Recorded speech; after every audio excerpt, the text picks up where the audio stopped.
Hello friends, आज मैं जो टॉपिक लेकर के आया हूँ फर्मेंटेशन और डिस्टिलेशन का।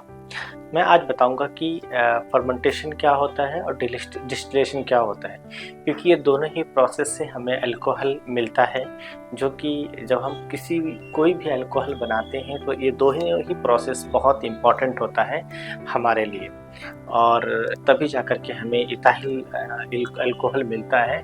एथिनॉल इथाइल अल्कोहल बोलते हैं जिसको, वो मिलता है। और फिर उसके बाद जो है हम उसको वही जो है इथाइल अल्कोहल ही जो है कंज्यूमेबल अल्कोहल कहलाता है। तो आज मैं बताऊंगा फर्मेंटेशन जो है वो एक मेटाबॉलिक प्रोसेस है, जिसमें कि जो कि विदाउट रिक्वायरिंग और ऑक्सीजन, जिसमें कि ऑक्सीजन की आवश्यकता नहीं होती है। मेटाबॉलिक प्रोसेस क्या है? ये इस प्रोसेस में क्या होता है कि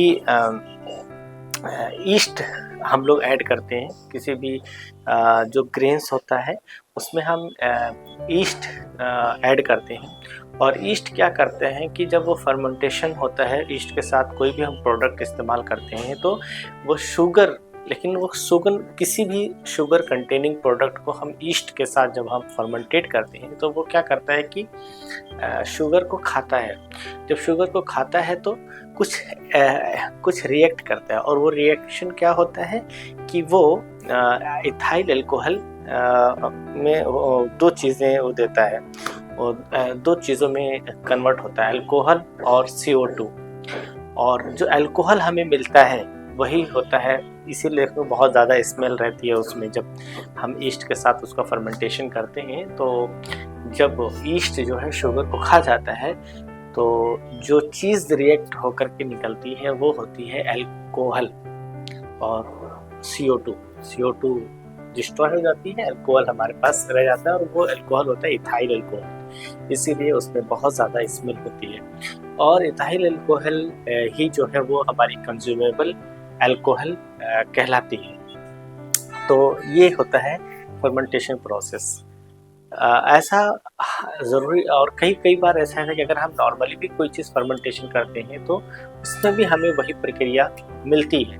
और लेकिन जैसे मान लो कोई एक एप्पल ले लें, और एप्पल को अगर हम ऐसे ही रख देते हैं तो फिर वो क्या होता है कि ऑक्सीजन के टच में आता है और वो फिर वो सड़ने लग जाता है। तो क्या होता है कि उसका जो धीरे धीरे जो उसका शुगर है वो ख़त्म होता रहता है, और इस तरीके से फर्मेंटेशन होता रहता है। कई बार हम लोग जो ग्रेन्स की अगर बात करें तो बार्ले वगैरह भी बहुत ही, अगर हम बार्ले को ले लें तो बहुत ही देखेंगे आपकी बहुत हार्ड होता है, और हार्ड होता है तो उसका फर्मेंटेशन पॉसिबल नहीं। फिर क्या करते हैं हम लोग, उसको सोक करते हैं, उसको पानी में भिगाते हैं, फिर उसमें जो उसको जर्मिनेट करते हैं, फिर उसमें तब जाकर के फर्मेंटेशन होता है। तो एक लंबा प्रोसेस हो जाता है, लेकिन जो है कि फर्मेंटेशन की जो प्रक्रिया है वो यही है कि हम लोग जो है उसको ईस्ट के साथ ऐड करते हैं। ईस्ट, कोई भी शुगर कंटेनिंग प्रोडक्ट को ईस्ट के साथ ऐड करने के बाद हमें अल्कोहल मिलता है और CO2 मिलता है, और अल्कोहल जो है वो इथाइल अल्कोहल कहलाता है।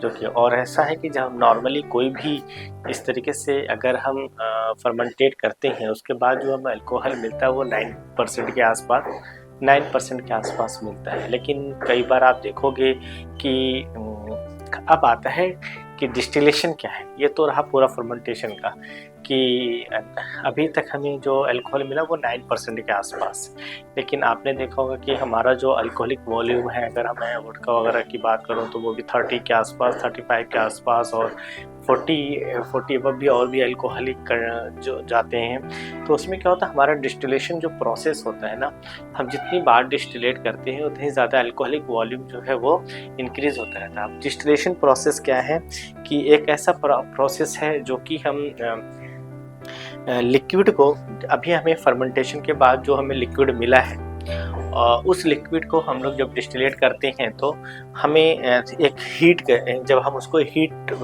पॉट स्टिल मेथड, ज़्यादा दो तरीके से डिस्टिलेशन होता है। पहला है पॉट स्टिल, दूसरा है पेटेंट स्टिल। पॉट स्टिल बहुत पुराना मेथड है, अभी पैटेंट स्टिल नया है।